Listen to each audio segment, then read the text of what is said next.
Assalamualaikum warahmatullahi wabarakatuh.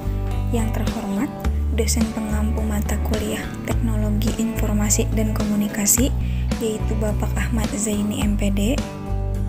Nama saya Maya Sari, nomor induk mahasiswa 19 08 10 10 14, kelas Pendidikan Agama Islam A, semester 5, kelompok 8. Jenis media pembelajaran berbasis TIK. TIK mencakup semua teknologi yang dapat digunakan untuk menyimpan, mengolah, menampilkan, dan menyampaikan informasi dalam proses komunikasi. Yang termasuk dalam teknologi ini adalah: yang pertama, teknologi komputer, baik perangkat keras atau hardware maupun perangkat lunak, software pendukungnya. Di dalamnya termasuk prosesor atau pengolah data, media penyimpanan data atau informasi seperti hard disk, CD, DVD, flash disk, memori, kartu memori, dan lain-lain. Alat perekam seperti CD writer dan DVD writer. Alat input seperti keyboard, mouse, scanner, kamera, dan lain-lain. Dan alat output seperti layar monitor, printer, proyektor LCD, speaker, dan lain-lain. Media pembelajaran berbasis komputer atau biasa disebut pembelajaran berbantuan komputer atau dalam bahasa Inggris Computer Assisted Instructional atau CIA. Pembelajaran melalui CIA ini bersifat offline, sehingga dalam penggunaannya tidak tergantung pada adanya akses ke internet. Program pembelajaran berbantuan komputer ini memanfaatkan seluruh kemampuan komputer, terdiri dari gabungan hampir seluruh media, yaitu teks, grafis, gambar, foto, audio, video, dan animasi. Seluruh media tersebut secara konvergen akan saling mendukung dan melebur menjadi satu media yang luar biasa kemampuannya. Salah satu keunggulan dari media komputer ini yang tidak dimiliki oleh berbagai media lain ialah kemampuannya untuk memfasilitasi interaktivitas peserta didik dengan sumber belajar atau konten yang ada pada komputer atau Man and Machine Interactivity. Yang kedua, teknologi multimedia. Media pembelajaran yang termasuk ke dalam teknologi multimedia adalah kamera digital, kamera video, player suara, player video, dan lain-lain. Multimedia sering diartikan sebagai gabungan dari banyak media atau setidak-tidaknya terdiri lebih dari satu media. Multimedia dapat diartikan sebagai komputer yang dilengkapi dengan CD player, sound card, speaker, dengan kemampuan memproses gambar, gerak, audio, dan grafis dalam resolusi yang tinggi. Yang ketiga, teknologi telekomunikasi. Yang termasuk media telekomunikasi adalah telepon seluler dan faksimil. Teknologi komunikasi ini sekarang berkembang semakin pesat. Kini, tidak hanya dalam bentuk telepon seluler dan faksimil saja, namun bermacam-macam, seperti handphone, email, Facebook, Twitter, dan lain sebagainya. Yang keempat, teknologi jaringan komputer.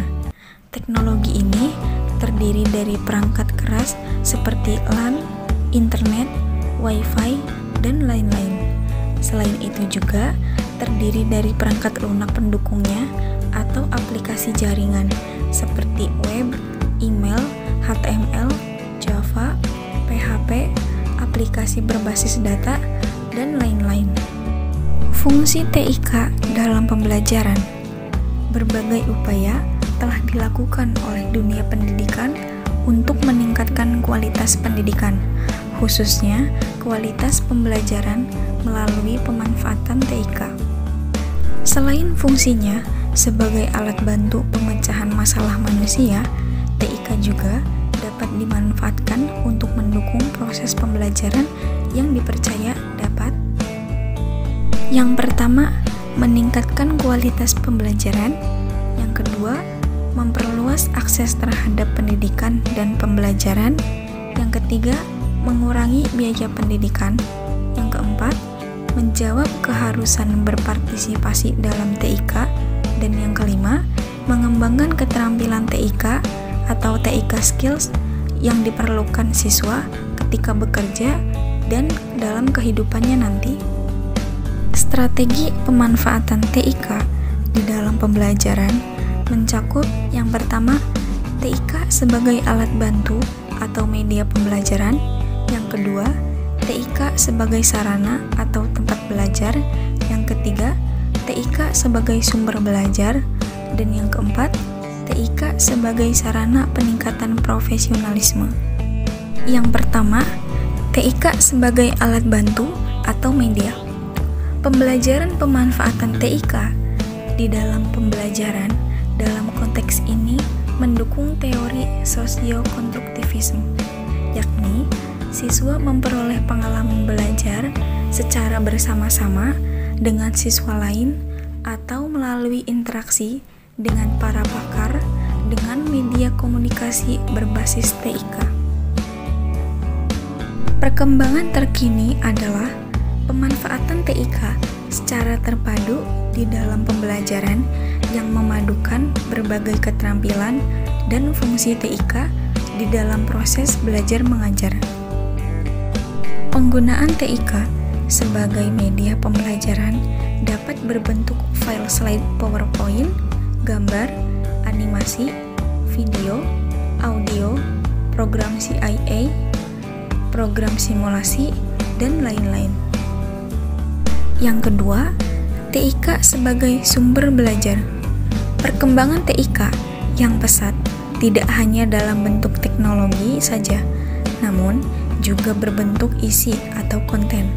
Pada satu sisi, para ahli telah mengembangkan teknologi yang memudahkan para pakar untuk menyajikan dan menyampaikan pengetahuan. Di sisi lain, para pakar dalam berbagai bidang sudah banyak yang menyumbangkan dan menyebarkan pengetahuannya melalui berbagai media seperti CD, DVD, internet, atau web, baik secara individu maupun secara kolektif.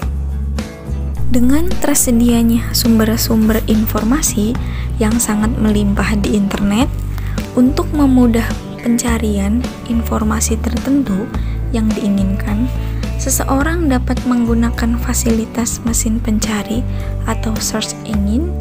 Salah satu mesin pencari yang sangat populer sekarang adalah Google atau www.google.com. Yang ketiga, TIK sebagai sarana atau tempat belajar. Saat ini, kegiatan belajar tidak hanya dapat dilakukan di dalam kelas atau perpustakaan. Perkembangan TIK, khususnya di internet, telah memberikan kemungkinan membuat kelas maya atau virtual class dalam bentuk e-learning, di mana seorang guru dapat mengelola proses pembelajaran dan murid dapat melakukan aktivitas belajar sebagaimana yang dilakukan di dalam kelas. Dengan e-learning, aktivitas belajar seperti membaca materi pembelajaran, mengerjakan soal-soal dan tugas, berdiskusi dengan sesama teman maupun guru, melakukan semua eksperimen dalam bentuk simulasi, dan lain-lain. Yang keempat, TIK sebagai sarana peningkatan profesionalisme. Perkembangan TIK memberikan kemudahan bagi para guru untuk meningkatkan profesionalisme.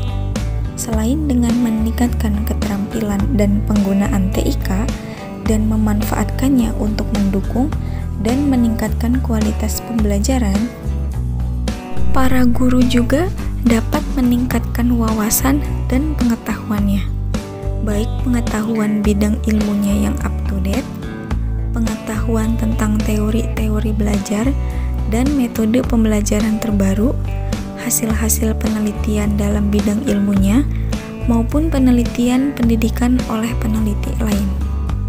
Selain itu, dengan memanfaatkan TIK, para guru dapat berkomunikasi dengan sejawat maupun pakar untuk berdiskusi tentang permasalahan pembelajaran yang dihadapinya. Bahkan, melalui komunikasi semacam ini, tidak tertutup kemungkinan terjalin kerjasama lebih lanjut dalam bentuk penelitian bersama misalnya, atau mengundang pakar yang bersangkutan untuk menjadi pembicara dalam seminar atau workshop. Kurang lebihnya mohon maaf, saya pamit undur diri. Wassalamualaikum warahmatullahi wabarakatuh.